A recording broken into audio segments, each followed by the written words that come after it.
Hi, everyone. We are doing 8.2,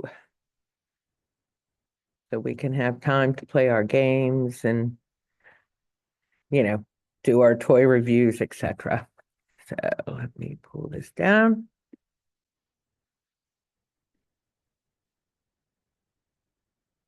So we're in middle adulthood, cognitive development. 8.1 is already filmed. We did 8.3 in class.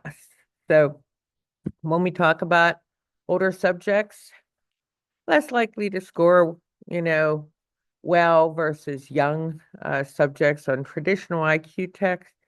You have to understand it's been a lot longer for people who are middle aged since the last time they've had classes. So, you know, maybe being less educated because the system just wasn't that way when they were young.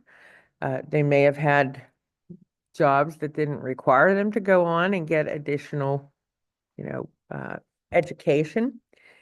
Maybe they were working in less stimulating jobs along the way. Poorer health, again, conditions in workplace were not anywhere close to how they are now. And when we talk about how uh, adults mentally, uh, things could be challenging, we do know that as people get older, their uh, crystallized intelligence gets better. Fluid intelligence takes a little longer. It's not like it's bad, it just takes longer. So to do a problem-solving activity, an adult of a young age, say 18 to 35, would be able to solve a problem much quicker pace than someone, say, 40 to 60. Okay. We do get kind of lax in our studies sometimes as we get older. We're so much more busier. You're taking care of your family, you're taking care of your elderly parents. That's that sandwich generation. A lot of times you don't have time to sit there and study for material that you don't know if you're ever going to use. So, as I mentioned before, fluid versus crystallized intelligence.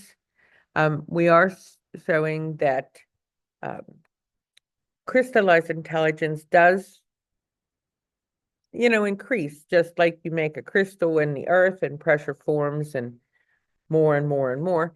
And we really don't see that happening, that's disturbed until we get into our 60s.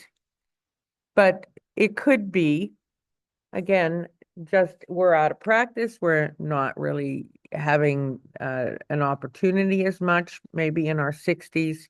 We talk about keeping our brain active. So, two types again: fluid, dealing with new problems and situations; inductive reasoning, spatial organization; speed, again, declines with age; crystallized intelligence, information stored over time, that holds steady with age. Sheehy believes that we should be looking at other abilities other than just those.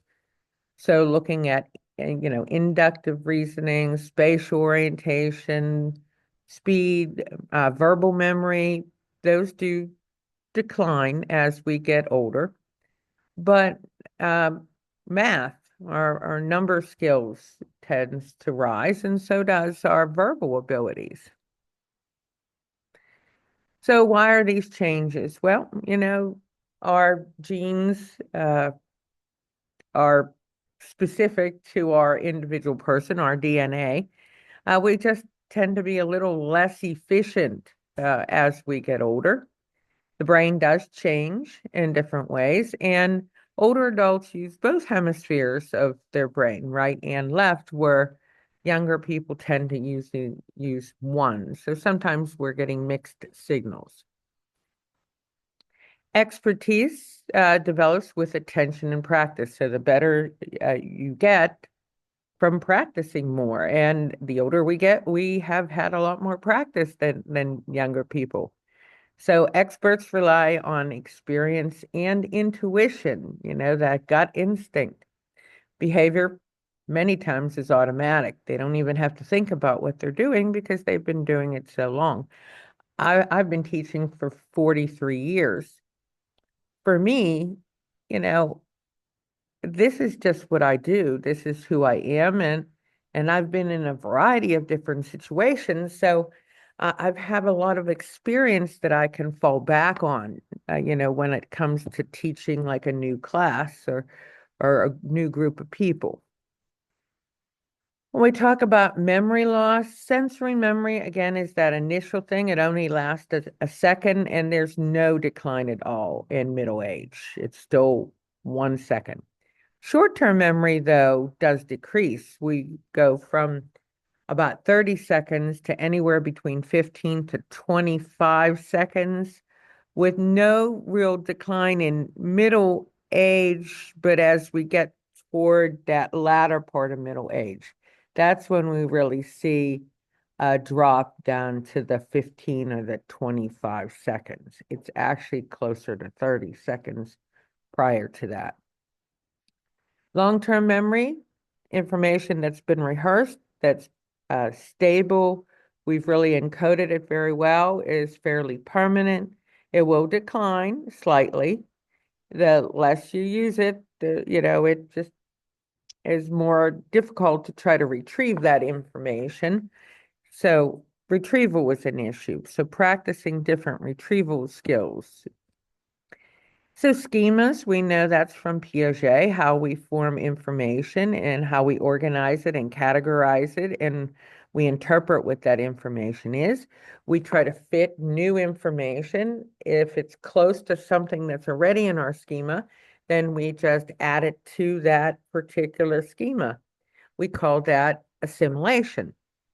If it's something new or changed from what we already have in our memory, we call that accommodation. So we make a change for that. So how do you, remember things? Mnemonics, these are ways to help you remember. First, get organized. Pay attention. If you don't attend to a stimulus, you're not going to be able to encode the information. Find a way to encode information that works for you. Everyone's a little bit different.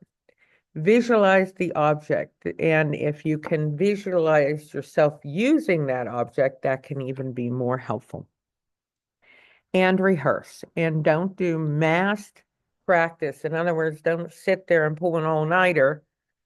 Study little bits at a time, maybe 10 minutes every single day. It's only 10 minutes. Sample question, sample question, sample question.